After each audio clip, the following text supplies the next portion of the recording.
నుంచి కూడా చంద్రబాబు నాయుడు ప్రజలను దారి తప్పించేందుకు ప్రజలెవరూ కూడా ప్రశ్నించే పరిస్థితి రాకూడదు అనే ఉద్దేశంతో ప్రజల్లో భయాందోళన క్రియేట్ చేసే కార్యక్రమంలో భాగంగా ఈ మాదిరిగా దాడులు చేస్తూ, ఈ మాదిరిగా అన్యాయాలు చేస్తూ, ఈ మాదిరిగా తాను దిగజారిన రాజకీయాలు చేస్తా ఉన్నాడు. అయితే నేను ఒకటే హెచ్చరిస్తా ఉన్నా, ఖచ్చితంగా వీటి మీద ప్రొటెస్ట్ జరుగుతుంది. అసెంబ్లీ రోజున, గవర్నర్ ప్రసంగం రోజున, ఉభయ సభలను ఉద్దేశించి గవర్నర్ మాట్లాడే ప్రసంగంలో గవర్నర్ను ఖచ్చితంగా నిలదీస్తూ, గవర్నర్ ప్రసంగాన్ని అడ్డు తగులుతూ, గవర్నర్ను ఖచ్చితంగా నిలదీస్తూ వైఎస్ఆర్సీపీ గలం విప్పుతుంది. దాని తర్వాత ఖచ్చితంగా మళ్ళీ మంగళవారము వైఎస్ఆర్సీపీకి సంబంధించిన ఎమ్మెల్సీలు, ఎమ్మెల్యేలు, ఎంపీలు, రాజ్యసభ సభ్యులు, లోక్సభ సభ్యులు అందరూ కూడా ఢిల్లీకి వెళ్తారు. వెళ్ళి బుధవారము ఢిల్లీలో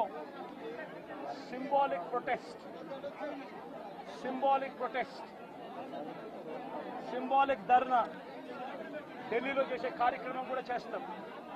రాష్ట్రంలో జరుగుతూ ఉన్న దాడులు, రాష్ట్రంలో ఉన్న లా అండ్ ఆర్డర్ పరిస్థితులను దేశమంతా కూడా చూసేట్టుగా, దేశమంతా కూడా దీన్ని గమనించి, దేశమంతా కూడా దీన్ని ప్రొటెస్ట్ను వాళ్ళు కూడా ప్రొటెస్ట్ చేసే విధంగా దీన్ని హైలైట్ చేసే కార్యక్రమం చేస్తాం.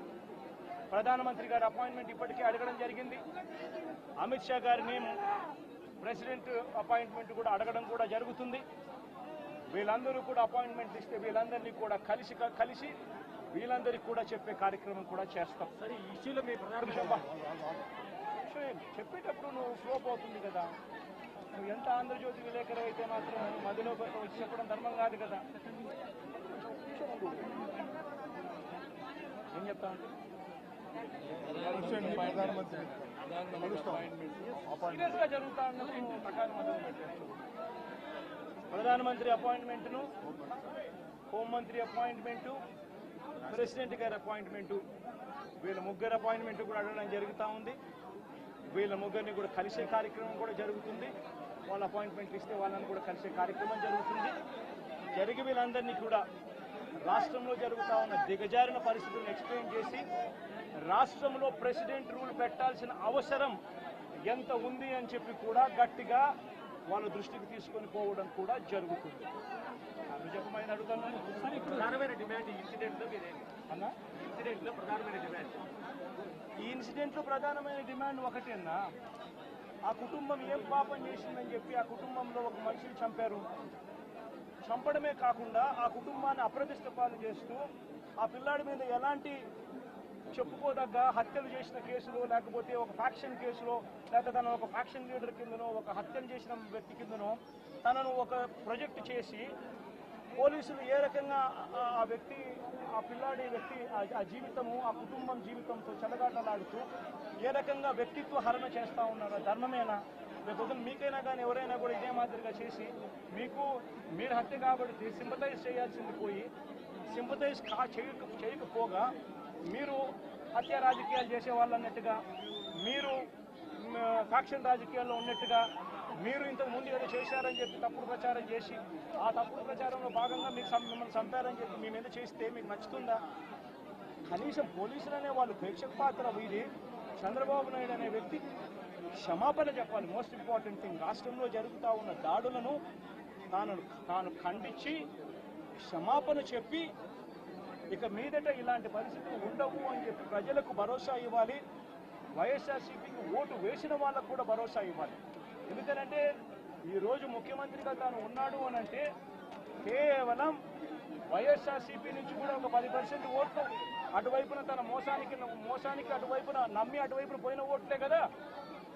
ధర్మంగా అది కదా ఈ మాదిరిగా చేయడం. మొట్టమొదటిసారిగా చంద్రబాబు నాయుడు క్షమాపణ చెప్పాలి. పోలీసులు వాళ్ళ విధులు నిష్పక్షపాతంగా చేసే విధంగా పోలీసులు అడుగులు ముందుకు వేయాలి. ఇవన్నీ జరిగే దానికోసమే ఒత్తిడి తీసుకొచ్చే కార్యక్రమంలో భాగంగా ఇవన్నీ చేస్తారు.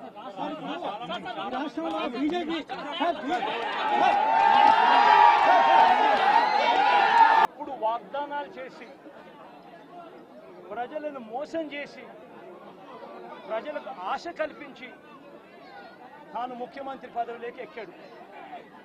నేను అడుగుతా ఉన్నాను ఇదే చంద్రబాబు నాయుడును, ఇదే జగన్ ముఖ్యమంత్రిగా ఉంటే గత 5 సంవత్సరాల పాలన చూడండి. ప్రతి క్వార్టరు ఆ 3 నెలలు అయిపోయిన వెంటనే విద్యా దీవెన మరుసటి క్వార్టర్లో వచ్చేది. ఈరోజు జనవరి, ఫిబ్రవరి, మార్చి క్వార్టర్ విద్యా దీవెన పోయింది. ఏప్రిల్, మే, జూన్, ఇప్పుడు మళ్ళీ జూలైలో ఉండం. 2 క్వార్టర్లు విద్యా దీవెన అనేది బకాయిలు. జగనే ఉండింటే విద్యా దీవెన అన్నది ప్రతి 3 నెలలకు ఒకసారి, 3 నెలలు అయిపోయిన వెంటనే జగన్ ఇచ్చేవాడు.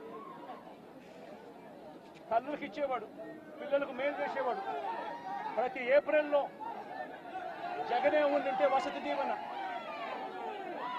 దీవెన ప్రతి ఏప్రిల్లో ఒక ఇన్స్టాల్మెంట్, వసతి దీవెనకు సంబంధించిన ఒక ఇన్స్టాల్మెంట్ ప్రతి తల్లి ఖాతాలోనూ పడి ఉండేది. జగనే ఉండింటే ఈ పాటికే రైతు భరోసా రైతన్నలకు వచ్చి ఉండేది. ప్రతి సంవత్సరం జగన్ జూన్లో రైతు భరోసా అమౌంట్ ప్రతి రైతుకు క్యాలెండర్ పెట్టి మరీ ఇచ్చాడు. జగనే ఉండింటే అమ్మఒడి డబ్బులు ఈ పాటికి తల్లులకు వచ్చి ఉండేటివి. ప్రతి సంవత్సరం ప్రతి జూన్లోనూ అమ్మఒడి డబ్బులు తల్లులకు వచ్చిన పరిస్థితులు.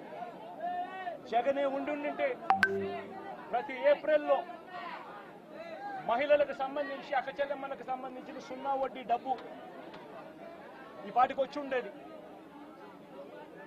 జగనే ఉండింటే మత్స్యకార భరోసా అన్నది ప్రతి ఏప్రిల్ 15 నుంచి జూన్ 15 మధ్యలో క్రమం తప్పకుండా జగన్ మత్స్యకారులకు తోడుగా ఉంటూ మత్స్యకార భరోసా ఇచ్చాడు. నేను అడుగుతా ఉన్నా, ఈరోజు వైఎస్ఆర్ కాంగ్రెస్ పార్టీ లేకపోవడం, చంద్రబాబు నాయుడు చెప్పిన అబద్ధపు మాటలతో ఈరోజు ప్రతి అక్క చెల్లెమ్మ ఎదురు చూస్తూ ఉంది.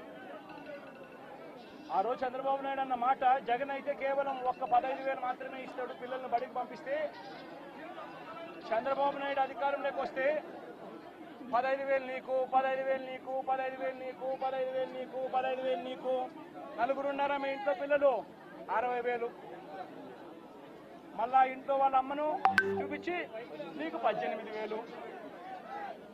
ఇవన్నీ మాటలు మాట్లాడి ఈరోజు ప్రతి అక్క అడుగుతా ఉంది, ఎన్నికలప్పుడు నువ్వు చెప్పిన మాట ఏంటి? ప్రతి 18 సంవత్సరాలు నిండిన ప్రతి వయసు గల అక్క, 18 నుంచి 59 సంవత్సరాలు గల వయసు గల అక్క చెల్లెమ్మకు ప్రతి నెల 1,500 ఇస్తానన్నావు. ఈరోజు రాష్ట్రంలో ఓటర్ల జాబితా తెలుసు మీకు. 4,12,00,000 మంది ఓటర్లు ఉన్నారు. ఓటర్ల జాబితా అంటే దాని అర్థం ఏమిటి?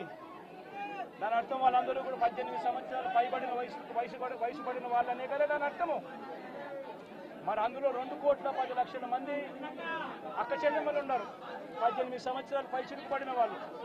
ఆ 2,10,00,000 మంది అక్క చెల్లెమ్మలకు పెన్షన్ తీసుకుంటున్న వాళ్ళు కాస్తో కూస్తో కొంచెం పక్కన పెట్టినా కూడా 1,80,00,000 మంది అక్క చెల్లెమ్మలు ఈరోజు మాకు 1,500 ప్రతి నెల ఇస్తానన్నావు, ఏమైంది మా 1,500, మా పరిస్థితి ఏమిటి, నీకు ఓటేషన్ నీ మాటలు నమ్మి అని చెప్పి అడుగుతా ఉన్నారు అక్క చెల్లెమ్మలు. ప్రతి అక్క ప్రతి పిల్లలు అడుగుతా. జగన్మామ ఉన్నప్పుడు క్రమం తప్పకుండా జగన్మామ 15,000 మా అమ్మకి ఇచ్చేవాడు అమ్మఒడి కింద. నువ్వు తల్లికి వందనం అన్నావు, మా ఇంట్లో 9 పిల్లలు ఉన్నారు, 60,000 మా ఇంటికి ఇస్తానన్నావు, ఎప్పుడు ఇస్తావు, ఎందుకు ఇవ్వడం లేదు అని చెప్పి అడుగుతా ఉన్నారు. పిల్లలు అడుగుతా ఉన్నారు, తల్లులు అడుగుతా ఉన్నారు, ప్రతి రైతు అడుగుతా ఉన్నాడు. వ్యవసాయం మొదలైపోయింది, వేగంగా నీకు వ్యవసాయం పనులు జరుగుతూ ఉన్నాయి. రైతు భరోసా సొమ్ము జగన్ ఉంటే వచ్చేది. నువ్వు 20,000 రూపాయలు ఇస్తానన్నావు రైతు భరోసా కింద. పెట్టుబడి సహాయం కింద 50 లక్షల మంది రైతన్నలు ఇవాళ అడుగుతా ఉన్నారు, మా పెట్టుబడి సాయం కింద 20,000 ఇస్తానన్నావు, ఏమైందా డబ్బు అని చెప్పి రైతన్నలు ఎదురు చూస్తూ అడుగుతా ఉన్నారు. ఈరోజు అక్క చెల్లెమ్మలు పొదుపు సంఘాల్లో ఉన్న అక్క చెల్లెమ్మలు అడుగుతా ఉన్నారు, ఏప్రిల్లో పొదుపు సంఘాలకు 0 వడ్డీకి సంబంధించిన 0 వడ్డీ డబ్బులు కట్టాలి, మరి ఎందుకు 0 వడ్డీ డబ్బులు మాకు ఎందుకు కట్టడం లేదు అని అక్క చెల్లెమ్మలు అడుగుతా ఉన్నారు. చదువుకుంటున్న పిల్లలు అడుగుతా ఉన్నారు, ఆ అక్క చెల్లెమ్మలు అడుగుతా ఉన్నారు, ఆ పిల్లలు చదివిస్తా ఉన్న అక్క చెల్లెమ్మలు, మా పిల్లలు చదువులు పోతా ఉన్నారు, కాలేజీలు అడుగుతా ఉన్నాయి ఫీజులు కట్టమని చెప్పి, సర్టిఫికెట్లు ఇవ్వమంటున్నాయి, సర్టిఫికెట్లు ఇవ్వమని చెప్పి కాలేజీలు అంటా ఉన్నాయి. 2 క్వార్టర్లు 2 త్రైమాసికాలకు సంబంధించి విద్యా దీవెన ఇవ్వడం లేదు, ఎందుకు ఇవ్వలేదు అని, వసతి దీవెన ఎందుకు ఇవ్వడం లేదు అని చెప్పి తల్లులు అడుగుతా ఉన్నారు, మత్స్యకారులు అడుగుతా ఉన్నారు, మత్స్యకార భరోసా ఏమిటి అని చెప్పి. ఇవన్నిటి నుంచి కూడా చంద్రబాబు నాయుడు ప్రజలను దారి తప్పించేందుకు, ప్రజలెవరూ కూడా ప్రశ్నించే పరిస్థితి రాకూడదు అనే ఉద్దేశంతో ప్రజల్లో భయాందోళన క్రియేట్ చేసే కార్యక్రమంలో భాగంగా ఈ మాదిరిగా దాడులు చేస్తూ, ఈ మాదిరిగా అన్యాయాలు చేస్తూ, ఈ మాదిరిగా తాను దిగజారిన రాజకీయాలు చేస్తా ఉన్నాడు. ఇది నేను ఒకటే హెచ్చరిస్తా ఉన్నా, ఖచ్చితంగా వీటి మీద ప్రొటెస్ట్ జరుగుతుంది. అసెంబ్లీ రోజున, గవర్నర్ ప్రసంగం రోజున, ఉభయ సభలను ఉద్దేశించి గవర్నర్ మాట్లాడే ప్రసంగంలో గవర్నర్ను ఖచ్చితంగా నిలదీస్తూ, గవర్నర్ ప్రసంగాన్ని అడ్డు తగులుతూ, గవర్నర్ను ఖచ్చితంగా నిలదీస్తూ వైఎస్ఆర్సీపీ గలం విప్పుతుంది.